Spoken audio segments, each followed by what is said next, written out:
తిరిగి BCN news కి స్వాగతం.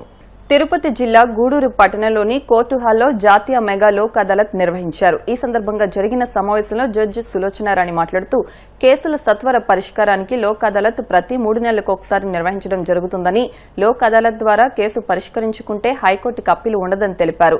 చిన్న చిన్న గొడవలతో కేసులు పెట్టుకుని కోర్టుల చుట్టూ సంవత్సరాల తరబడి తిరుగుతూ ఉంటారని, ఇరు వర్గాల వారు మాట్లాడుకుని లోక్ అదాలత్ ద్వారా రాజీ చేసుకుంటే ఇద్దరూ విజయం సాధించినట్లేనని పేర్కొన్నారు. లోక్ అదాలత్ నిర్వహించడం జరుగుతోంది. ఈ లోక్ అదాలత్ యొక్క ముఖ్య ధ్యేయం ఏమిటంటే త్వరితగతిన కేసులు పరిష్కారం చేయడం, ఒకరు నష్టపోవడము ఒకరు గెలవడము అనేది లేకుండా ఇద్దరికి సమన్యాయం, సత్వర న్యాయం, ఖర్చు లేకుండా న్యాయం అనేటువంటి అంశాలతో ఈ లోక్ అదాలత్ లో సెటిల్మెంట్లు అనేవి జరుగుతాయి. మీ ఇద్దరు పార్టీలిద్దరు మాట్లాడుకొని అమికబుల్ గా ఒక సెటిల్మెంట్ వచ్చిన తర్వాత మీ నిర్ణయం ప్రకారం అది చట్ట పరిధిలో అవార్డు పాస్ చేయడం జరుగుతుంది. ఒకసారి లోక్ అదాలత్లో అవార్డు పాస్ చేస్తే దానిపైన అప్పీల్ ఉండదండి, అది ఫైనల్. అన్లెస్ ఏదైనా ఇర్రెగ్యులారిటీ జరిగిందని మీరు హైకోర్టులో రిట్ వేసుకుంటే తప్ప దాని మీద అప్పీల్ కూడా ఉండదు. మీరు అదే కోర్టులో వెళ్ళి కేసు వాదించుకుంటే ఒకరు గెలవచ్చు, ఒకరు ఓడిపోవచ్చు. ఆ ఓడిపోయిన వాడు మాకు అన్యాయం జరిగింది అని మళ్ళీ అప్పీల్ పెడితే మళ్ళీ అప్పలేట్ కోర్టులో దాని మీద ఎంక్వైరీ, ట్రయల్, ఆర్గ్యుమెంట్స్, జడ్జిమెంట్ ఇలా ఉంటాయి. అదే లోక్ అదాలత్ అవార్డు అయితే ఒకసారి అవార్డు పాస్ అయితే అది ఫరెవర్ అవార్డు. దయచేసి ఖర్చు లేకుండా త్వరితగతిన మీ యొక్క న్యాయ సమస్యను పరిష్కరించుకోవడానికి లోక్ అదాలత్ అన్నది మంచి వేదిక.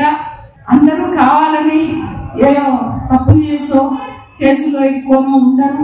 చిన్న చిన్న ఇష్యూస్ వస్తుంటాయి అవుట్ ఆఫ్ ఎమోషన్స్, ఏదో ఒక సమస్యలు, వాటి వల్ల కాలయాపన, వృధా కాలయాపన, డబ్బు నష్టం, అట్లాగే మీ సొంత పనులు మానుకొని కోర్టు చుట్టూ సంవత్సరాల తరబడి తిరగడం, ఇలాంటివన్నీ లేకుండా మీరు మాట్లాడుకొని ఒక సహృదయంతో, ఒక సహృద్భావ వాతావరణంలో మీరు సమస్యను పరిష్కరించుకోవడానికి ఈ లోక్ అదాలత్ సహాయపడుతుంది.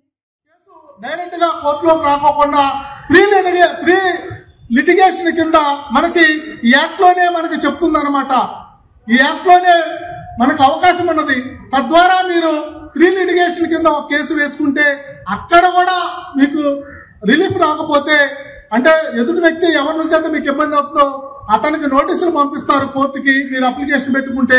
ఆ తర్వాత అతను ముందుకు రాకపోతే రాజీకి అప్పుడు కోర్టులో కేసు వేసుకోవటం అనేది, అంటే మీ యొక్క సమయాన్ని అదే విధంగా ఆదాయాన్ని కూడా వెచ్చించకుండా, రూపాయి ఖర్చు లేకోకుండా ఒక పిటిషన్ తో రాజీ అయ్యేటువంటి అవకాశాలు ఉన్నాయన్నమాట. ఇవన్నీ గమనంలో పెట్టుకొని రాజీ మార్గమే రాజమార్గం కాబట్టి ఇక్కడ ఇద్దరు రాజీ పడితే ఇద్దరు విజయం సాధించినట్టే. రాజీ మార్గం ద్వారా కేసుల సత్వర పరిష్కారానికి లోక్ అదాలత్ సహకరిస్తుందని Bhimadolu junior civil judge court న్యాయమూర్తి ఎస్ ప్రియదర్శిని నూతక్కి అన్నారు. ఏలూరు జిల్లా బేమడోలు న్యాయస్థానం ఆవరణలో లోక్ అదాలత్ కార్యక్రమాన్ని నిర్వహించారు. ఈ సందర్భంగా బేమడోలు, ద్వారకా తిరుమల, దెందులూరు పోలీస్ స్టేషన్ల పరిధిలో సాయంత్రం 4 గంటల వరకు 75 కేసులను రాజీ మార్గంలో పరిష్కరించారు. ఈ మేరకు 53 క్రిమినల్ కేసులు, 10 సివిల్ కేసులు, 5 ఎంసీ, డీవీసీ కేసులు, 7 చెక్కులకు సంబంధించి కేసులు రాజీ చేసినట్లు అధికారులు తెలిపారు. ప్రభుత్వంలో ఆర్టీసీ విలీనానికి ముందే చేరిన ఉద్యోగులకు విలీనానికి ముందున్న పాత పద్దతుల్లోనే పదోన్నతులకు అవకాశం కల్పించాలని ఏపీఎస్పీటీడీ ఎంప్లాయీస్ యూనియన్ రాష్ట అధ్యక్షులు పలిశెట్టి దామోదర్రావు, రాష్ట ప్రధాన కార్యదర్శి జీవీ నర్సయ్యలు డిమాండ్ చేశారు. కడప నగరంలోని ప్రెస్ క్లబ్ లో యూనియన్ జోనల్ సమావేశం నిర్వహించారు. ఈ సందర్భంగా వారు మీడియాతో మాట్లాడుతూ కూటమి ప్రభుత్వం అధికారంలోకి వస్తే ఉద్యోగులందరికీ గత ప్రభుత్వం హయాంలో జరిగిన రివర్స్ పీఆర్సీపై న్యాయం చేస్తారని, ఎన్నికల ముందు ఇచ్చిన హామీ మేరకు ఐఆర్ ప్రకటిస్తారని భావిస్తున్నానన్నారు. ఏపీఎస్ఆర్టీసీ ఉద్యోగులకు ప్రభుత్వంలో విలీనం కాకముందు ఉన్నటువంటి పదోన్నతులకు సంబంధించినటువంటి విధి విధానాలతో విలీనం అనంతరం కూడా పదోన్నతులు ఇమ్మని ఉద్యోగ సంఘాల విజ్ఞప్తి మేరకు గౌరవ వీసీఎండీ గారు ప్రభుత్వానికి పంపించిన నివేదిక మేరకు పదోన్నతులు ఇచ్చేందుకు టీఆర్ఎన్బి అనుమతితో పాటు రవాణా మంత్రి గారు, చీఫ్ సెక్రటరీ గారు అనుమతిస్తూ ముఖ్యమంత్రి గారు గత నెల 28వ తారీఖున ఆర్టీసీ ఉద్యోగులకు సంబంధించి పదోన్నతులు గ్రీన్ సిగ్నల్ ఇవ్వడం జరిగింది. ఆ ముఖ్యమంత్రి గారు గ్రీన్ సిగ్నల్ ఇచ్చిన వెంటనే రాష్ట్ర వ్యాప్తంగా పదోన్నతులకు ఎదురు చూస్తున్నటువంటి సుమారు 6,000 మంది ఉద్యోగులు హర్షం వ్యక్తం చేయడం జరిగింది. ముఖ్యమంత్రి గారు పదోన్నతులకి గ్రీన్ సిగ్నల్ ఇచ్చినప్పుడు కూడా జీఏడీకి సంబంధించినటువంటి కొంతమంది క్రింది స్థాయి అధికారులు ఇంకా పాత పద్ధతిలోనే ఎట్లా ఇస్తామనే విధంగా మళ్ళీ కేసుని తిరగదోలే విధంగా నిర్ణయాలు చేస్తుండడం వల్ల ఇవాళ ఉద్యోగులందరూ ఆందోళన చెందుతున్నారు. ఇదిగా గౌరవ ముఖ్యమంత్రి గారు ఏదైతే పదోన్నతులకు సంబంధించి అనుమతులు ఇచ్చారో వాటిని వెంటనే ఇచ్చే విధంగా జీవో విడుదల చేయాలని చెప్పేసి ఏపీపీటీడీ ఎంప్లాయీస్ తరఫున విజ్ఞప్తి చేయడం జరుగుతుంది. ఇవాళ ప్రభుత్వానికి 6,000 మందికి పదోన్నతులు వస్తే ప్రభుత్వానికి కూడా మంచి పేరు వస్తుంది. కానీ అధికారులు చిన్న చిన్న షాకులు చూపించి పదోన్నతులు జాప్యం చేస్తే ప్రభుత్వానికి చెడ్డ పేరు కూడా వచ్చే అవకాశం ఉంది. కాబట్టి వెంటనే ముఖ్యమంత్రి గారు ఇచ్చిన అనుమతుల మేరకు వెంటనే ఆర్టీసీ ఉద్యోగులకు పదోన్నతులు ఇవ్వాలని విజ్ఞప్తి చేయడం అయితే జరుగుతుంది. రాష్ట్ర ప్రభుత్వం గత ఎన్నికల్లో ఇచ్చిన వాగ్దానం మేరకు కూటమి ప్రభుత్వం ఏర్పడిన తర్వాత సూపర్ 6లో భాగంగా ఆర్టీసీలో మహిళలకు ఉచిత ప్రయాణాన్ని స్త్రీశక్తి పథకాన్ని అమలు చేసింది. ఈ అమలు సక్సెస్ఫుల్గా నడిచేదానికి ఆర్టీసీలో పనిచేస్తున్న ఉద్యోగులందరూ కూడా శక్తి వంచన లేకుండా పనిచేస్తూ ప్రభుత్వానికి మంచి పేరు తీసుకొస్తున్నారు. ఈ తరుణంలో ఈ స్త్రీశక్తి పథకము అమలులో కలుగుతున్న ఇబ్బందులను గతంలోనే అంటే ఇంప్లిమెంటేషన్ కాకముందే అటు ప్రభుత్వానికి యాజమాన్యానికి ఆర్టీసీ ఎంప్లాయీషన్గా తెలియజేశాం. ఇప్పుడున్న బస్సులు సరిపోవు, ఉద్యోగులు సరిపోరు. అంటే ఇప్పుడు ఇమ్మీడియట్గా 3,000 కొత్త బస్సులు 10,000 మంది ఉద్యోగులను అపాయింట్మెంట్ చేయాల్సిన ఆవశ్యకత ఉంది. తద్వారానే స్త్రీశక్తి పథకము అమలవుతుంది, సక్సెస్ఫుల్ అవుతుందని చెప్పేసి తెలియజేశాము. ఇవాళ క్రూ తక్కువగా ఉండడం వల్ల, ఉద్యోగులు తక్కువగా ఉండడం వలన, బస్సులు తక్కువగా ఉండడం వల్ల ఓఆర్ పెరిగి మహిళలు విపరీతంగా బస్సుల్లో ఎక్కడం వలన ఉద్యోగస్తులు తీవ్రమైన ఇబ్బందులు పడుతున్నారు. దీన్ని వెంటనే ప్రభుత్వం చొరవ తీసుకొని ఆర్టీసీకి 3,000 కొత్త బస్సులను 10,000 మంది ఉద్యోగస్తులను రిక్రూట్మెంట్ చేయటకు చర్యలు తీసుకోవాలని చెప్పేసి ఈ సందర్భంగా విజ్ఞప్తి చేస్తున్నాము. అదేవిధంగా ఈ ప్రభుత్వం వచ్చినప్పటి నుంచి కూడా ఎలక్ట్రికల్ బస్సులు తీసుకొస్తాం ఆర్టీసీలో అని చెప్పేసి తెలియజేస్తున్నారు. ప్రెస్ మీట్ల ద్వారా తెలియజేస్తున్నారు. ఎలక్ట్రికల్ బస్సులు తీసుకురావడంలో ఆర్టీసీ ఎంప్లాయీస్గా దీనికి ఏం వ్యతిరేకం కాదు, దీన్ని ఆహ్వానిస్తూనే. కానీ ఎలక్ట్రికల్ బస్సులను ఆర్టీసీని నిర్వహించే విధంగా ఈ రాష్ట్ర ప్రభుత్వం చేపట్టాలని చెప్పేసి ఈ సందర్భంగా విజ్ఞప్తి చేస్తున్నాం. వివాహేతర సంబంధానికి అడ్డొస్తుందని కన్న కుమార్తెనే కడతెచ్చిందో తల్లి. ఈ అమానవీయ ఘటన తెలంగాణలోని మెదక్ జిల్లా శివంపేట మండలం శభాష్పల్లిలో ఆలస్యంగా వెలుగు చూసింది. శభాష్పల్లి గ్రామానికి చెందిన మమతకు సిద్దిపేట జిల్లా వడ్డేపల్లికి చెందిన భాస్కర్తో వివాహం జరిగింది. వీరికి 5 ఏళ్ల కుమారుడు శరణ్, 3 ఏళ్ల కుమార్తె తనుశ్రీ ఉన్నారు. అత్తింట్లో తగాదాలతో మమత పుట్టింటికొచ్చింది. ఈ క్రమంలో అదే గ్రామానికి చెందిన షేక్ ఫయాజ్తో మమత వివాహేతర సంబంధం పెట్టుకుని అతనితో కలిసి వెళ్లిపోయింది. మమత తల్లిదండ్రులు మే 27న పోలీసులకు ఫిర్యాదు చేశారు. విచారణ చేపట్టిన పోలీసులు ఇద్దరు గుంటూరులో ఉన్నట్లు గుర్తించి అదుపులోకి తీసుకుని విచారించారు. కుమార్తెను జూన్ 7న చంపి గ్రామ శివార్లో పూడ్చిపెట్టినట్లు మమత నేరం అంగీకరించిందని తుప్రాన్ డీఎస్సీ నరేందర్ గౌడ్ తెలిపారు. జేసీబీ సహాయంతో పాప కళేబారాన్ని వెలికితీశామని వివరించారు.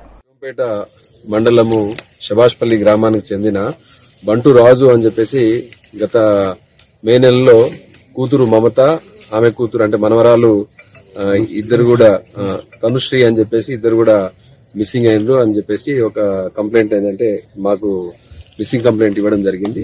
దాని మీద మేము లోతుగా విచారణ చేసినాం. అప్పటి నుంచి విచారణ చేస్తుంటే ఇదే గ్రామానికి శభాష్పల్లి గ్రామానికి చెందిన ఫయాజ్ అనే వ్యక్తితోటి ఈ అమ్మాయికి పెళ్లయింది. పెళ్లయి రాయపోలు గ్రామము సిద్దిపేట కమిషనరేట్ పరిధిలోని రాయపోలు గ్రామానికి చెందిన వ్యక్తితో పెళ్లి కావడం వల్ల అక్కడి నుంచి కూడా గత మార్చ్ నెలలో అక్కడి నుంచి కూడా ఈ ఫయాజ్ అని శభాష్పల్లి గ్రామానికి చెందిన ఈ వ్యక్తితోటి ఆమె ఎలోప్ అయింది.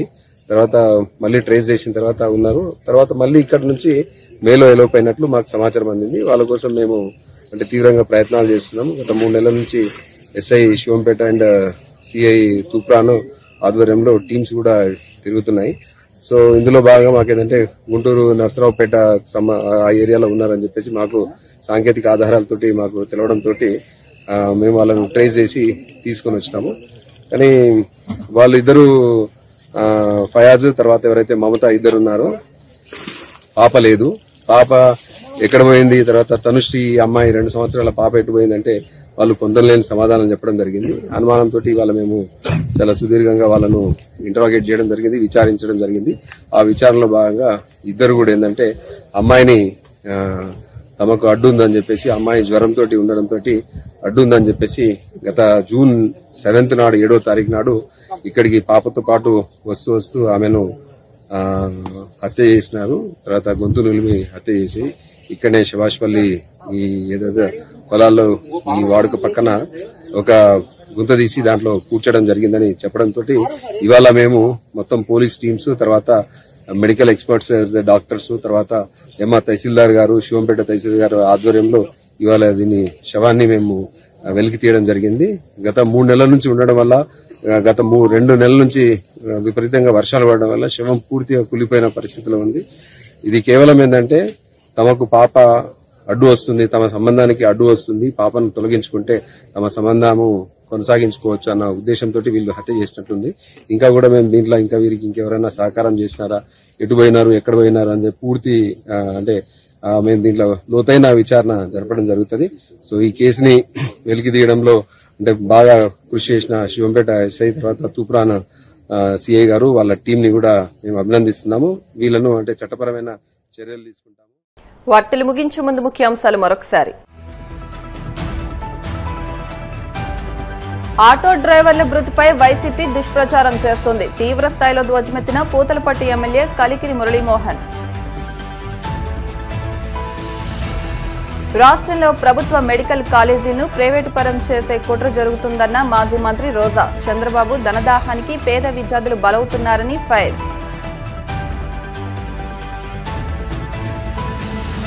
వాడపల్లి వెంకన్న ఆలయంలో ప్రత్యేక పూజలు. మంగళ వాయిద్యాల నడుమ శ్రీ స్వామి అమ్మవార్లకు మేలుకొలుపు సేవ, ఈశ్వరలక్ష్మి హోమం. కృష్ణా జలాల్లో న్యాయమైన వాటాను సాధించి తీరాలన్న తెలంగాణ ముఖ్యమంత్రి రేవంత్. ఏపీ అక్రమ తరలింపును ఆధారాలతో సహా కృష్ణా ట్రిబ్యునల్ ముందుంచాలని వ్యాఖ్య. ఈ వార్తలు ఇంతటితో సమాప్తం. మరిన్ని వార్తల కోసం BCN digital YouTube channel, Facebook page ను ఫాలో అవ్వండి. అప్డేట్ వార్తల కోసం ప్లీజ్ సబ్స్క్రైబ్.